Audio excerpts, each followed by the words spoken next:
Welcome to Section 2, Part 5, as I continue working on Section 2. I have this roadbed shimmed up to where it needs to be. Now it's a little bit warped. There's a little bit of twist in it. Since I have that slight twist in my roadbed up here, I've decided to go ahead and make some plywood standoffs where foam is fine for holding things up, but it's no good for pulling things down. So I'm going to use these ply standoffs here where I can secure these to the foam down through the benchwork, and then if I need to, I can put a couple screws through the roadbed down into this standoff and pull this flat. So I'll let these dry, probably overnight, and then I'll probably put a screw up through the bottom of each one. And then I'll probably put a screw down through the top when I mount them underneath the roadbed. And that should level out this roadbed. All right, I put a 1/2-inch plate to connect this piece of sub-roadbed to this piece of sub-roadbed. And I have screws in it here. Also use tight bond. And you can see the plate right here. And it goes back into this about the same amount as it is here, probably about 3 inches. Well, I think I have things straightened out here. It's looking pretty good. I have the twist out of the roadbed, and it's looking pretty flat. The grade is, well, it's not 60 thousandths, maybe 40 thousandths. So I have maybe 40 thousandths grade here. So it's a very, very, very gentle grade. I believe I can go ahead and install the roadbed here. So I'll get some power grab down and then put down my cork. I have my cork down. I have to say, I think that's a pretty nice looking S-curve right there. So I'll let this dry for a few hours and then I'll sand the edges of this cork and run my sanding block over the top, make sure it's nice and flat. I'm going to go ahead and install this 3-foot section of flex track here on the S-curve. I'll get it soldered in up here. I have some ties cut out for feeders. All of this track in these hard to get to areas, these hard to get to once the scenery's in place. I've been putting quite a bit of solder on the joiners just because I don't want any issues.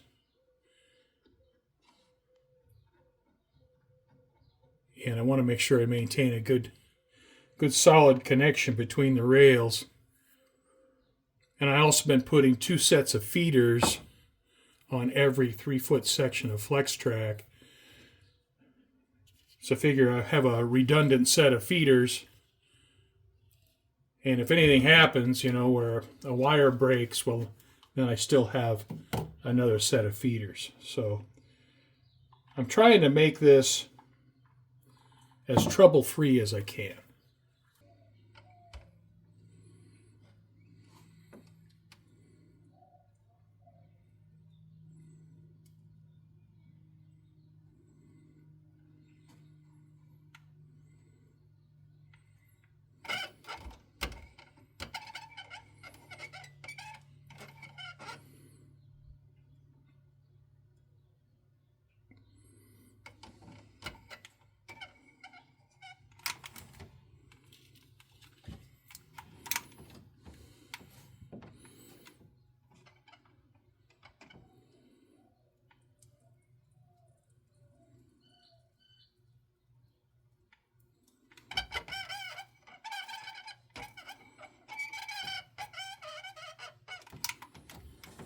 You can see how the solder has wicked through to the other side.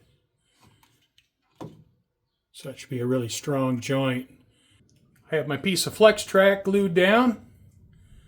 So I'll let that power grab set up for a couple hours, and then I'll attach the feeder wires.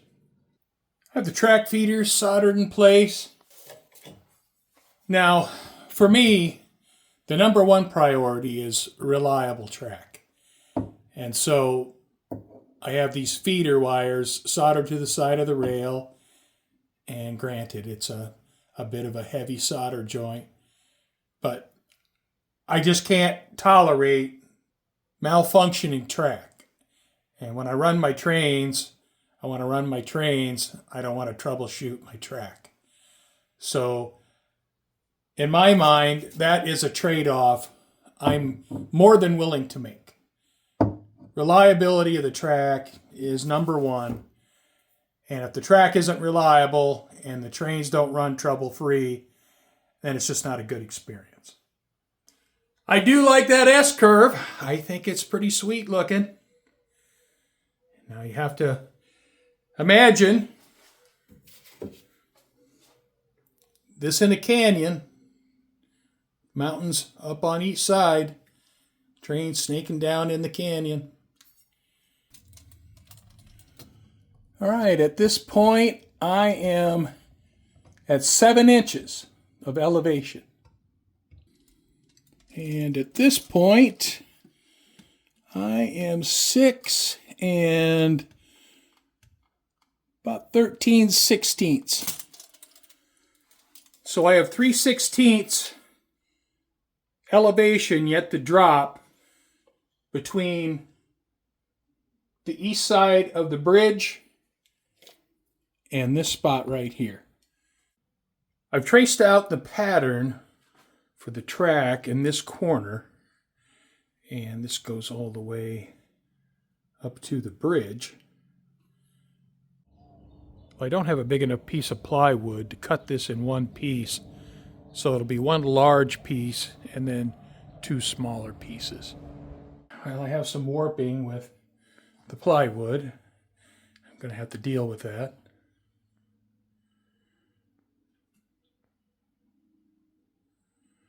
Took the road bed for this section, and you can see where I made some relief cuts where the plywood is warped and I need to get it flattened out. I also separated the road bed here from the shelf in the back.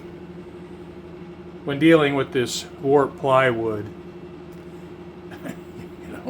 these relief cuts work pretty well, but it takes a lot of manipulation to make sure everything's nice and flat. Since a lot of this plywood is warped, I'm going to go ahead and make up some plywood standoffs here, or plywood risers, and then I'll mount these down into the bench work and then screw the road bed down into the top of these plywood pieces just to secure everything and make sure I get everything flat and square. All right, I have this riser secured to the bench work, and I got these screws that run down through the foam into the plywood, so it's secure. I'll set this foam in place over the top, and I'll glue that down with some power grab. I lay this piece of sub-road bed up here, and then I'll drive a screw down through here into this piece of plywood while I glue these with tight bond. This is nice and flat now. Got these relief cuts in here. It allows me to shape this, flatten it out. I'm gluing up this standoff here, and you can see I've tripled the thickness of the ply because this piece of road bed doesn't fit square. Fits at a bit of an angle here, so I need to triple this up to make sure I got enough space for that piece of road bed to rest on. I have the 2 standoffs built for this section right here, and this piece of road bed will mount on top of those. I'll build up some foam in between. Well, I have the piece of road bed here. It's going to join up to section 1. Have that in place. Nice and flat. There's just a slight amount of grade, very slight, as I'm still in decline from the helix. But at this point, I mean, it's just fractions of a percent. And I have it set so my cork will butt up with the cork in section 1. It's almost a perfect match. Now to get this last piece of roadbed installed for the high track, I have it secured on each end. So now what I need to do is get the rest of it flattened out. So the grade is set here. The grade is set there. So all I need to do now is get my straight edge across here and get this flat. Well, I made 6 standoffs. I have 2 in place here and here. Now with the way that plywood is, there's tension on those 2, so I just glued them in place. Now these other 4, I'll have to use those to pull the roadbed down. So I'm gluing these separate, and when the glue dries, I'll run a screw up through the bottom of all 4, and then that'll allow me to run a screw down through the top.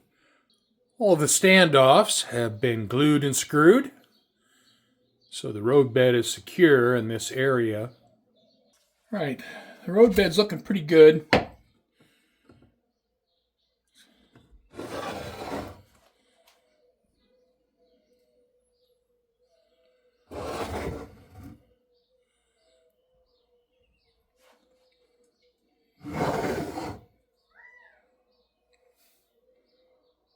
Got it pulled down nice and flat here in this area where there was a pretty bad warp. Got a little bit of daylight there. But, I mean, it's just a few thousandths, maybe. I don't know, maybe 10 thousandths. So there's just a slight dip right here.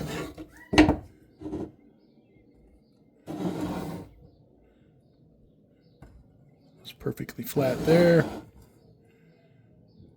There.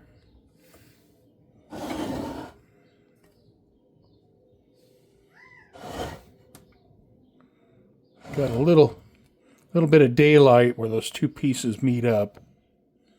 I might try to fill that with some plastic wood. Otherwise, looks really good. So I think I'll put some plastic wood in here. That's my worst spot. For these relief cuts here in the roadbed, I'm going to mix up that slurry of sawdust and glue and fill these in. I'm not going to worry about the ones back here on the shelf. I'll just be piling scenery back up on those. But this length here, where the roadbed is, I'll fill these in. I swept up some sawdust from the table saw. So I'll mix that with some Tite Bond.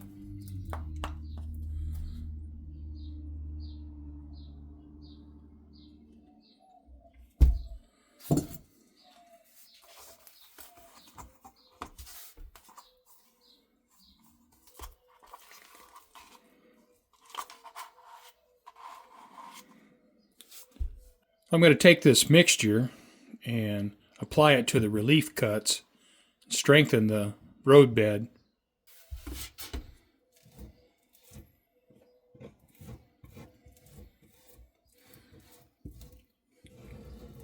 I'm going to want to press this down so it penetrates the cut all the way to the bottom.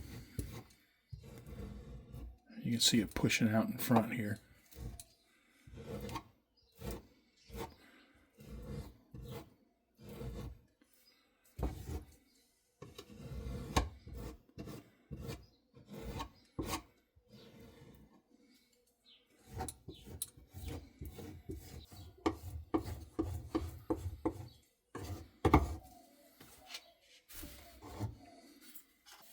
All right, so once this dries, I run a sanding block over that, get it smoothed out.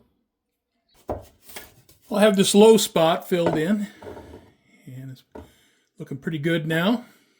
And I got the glue and sawdust mixture sanded out.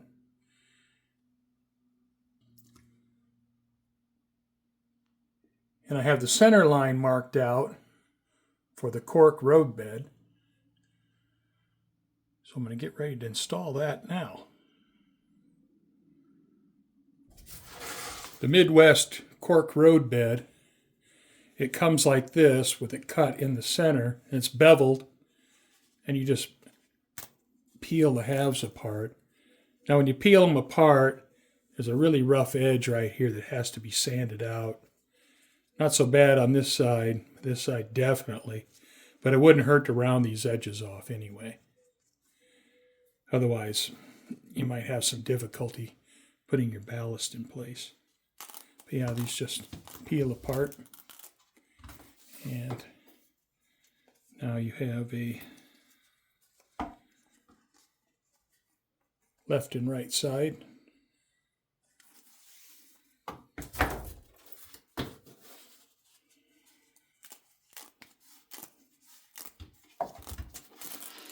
All right.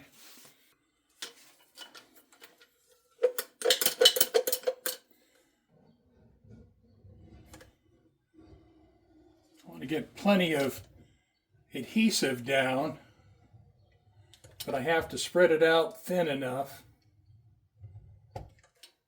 where I can see my center line.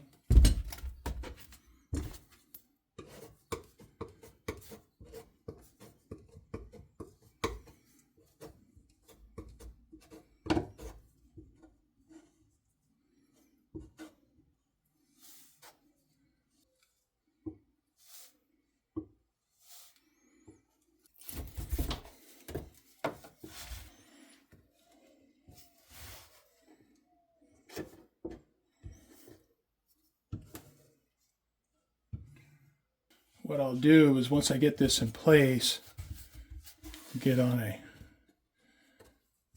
small step ladder and get up there and make sure it's nice and round.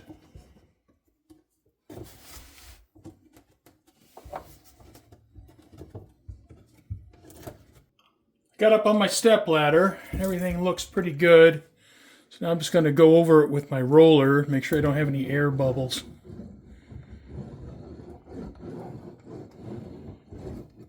And I have it pressed down into the heat adhesive really well. I have the Cork roadbed down. Everything's looking pretty good. So I'll let the power grab cure for a few hours, and maybe I can get the track installed later today. I have a temporary bridge installed. Now a Walther's 23-inch long Arch Pratt truss bridge goes there, but it may be a while before I build that, so this is going to be there in the meantime. I have the Cork roadbed sanded, so I think I'm ready to put some track down. And I'll be tying into section 1 right here. And I have to say, it's a little bit exciting. I soldered 2 pieces of flex track together, and I have them clamped in place. So I'm just about ready to install this. When placing the track onto the Cork roadbed, I made sure I had my solder joint here centered in between where I removed the ties.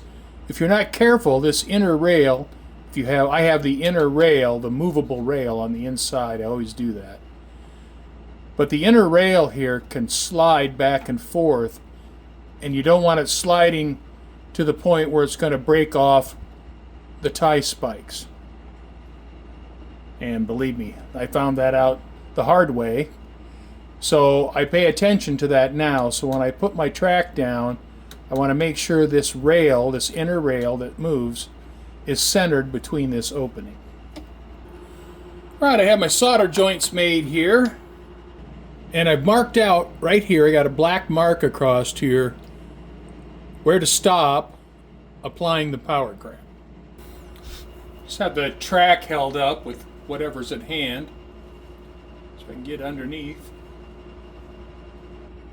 All right, I have the adhesive applied, and now to start setting everything in place.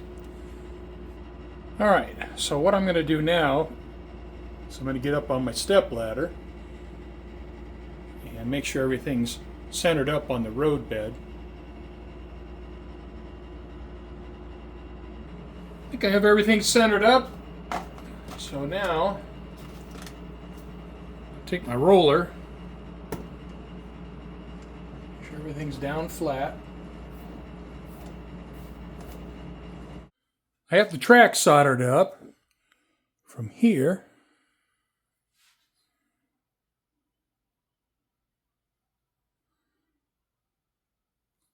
over to here. I have all the feeders run, and I have them tied into the main bus. When I was under the bench work connecting the feeders to the main bus, I pulled out some of the old wiring, so I'm not going to be running tortoise machines or any switches over here or LEDs. So I pulled all that wire out. I'll pull all those wires back here to this panel, and I'll disconnect everything. Well, I'm connected back to section 1. When cutting the gaps, it's best to cut the gaps on a straight piece of track if possible. It's not always possible. Like in the helix, I have to cut all the expansion gaps in curved track. And in that case, it's just inevitable. You have no choice. But if you do have a choice, it's always best to cut the gaps in a straight piece of track. I'll be using this cutoff wheel with my Dremel. Now the thickness of this wheel is about 50 thousandths. So if I have gaps every 5 feet using this wheel, I'm going to be safe, way safe. But it has to be done in my train room because my room is not temperature controlled unless I'm in the room.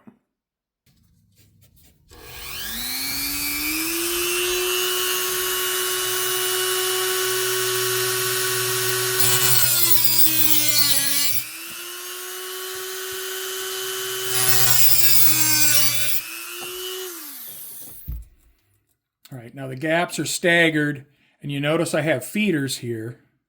So I have feeders past the gaps. I have feeders before the gaps. So the track is powered here. Now there's an open here, but I have a set of feeders here, so that powers the track on this side of the gap. And here you can see the gaps. I got one here, one back here.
Well, I think that does it for part 5.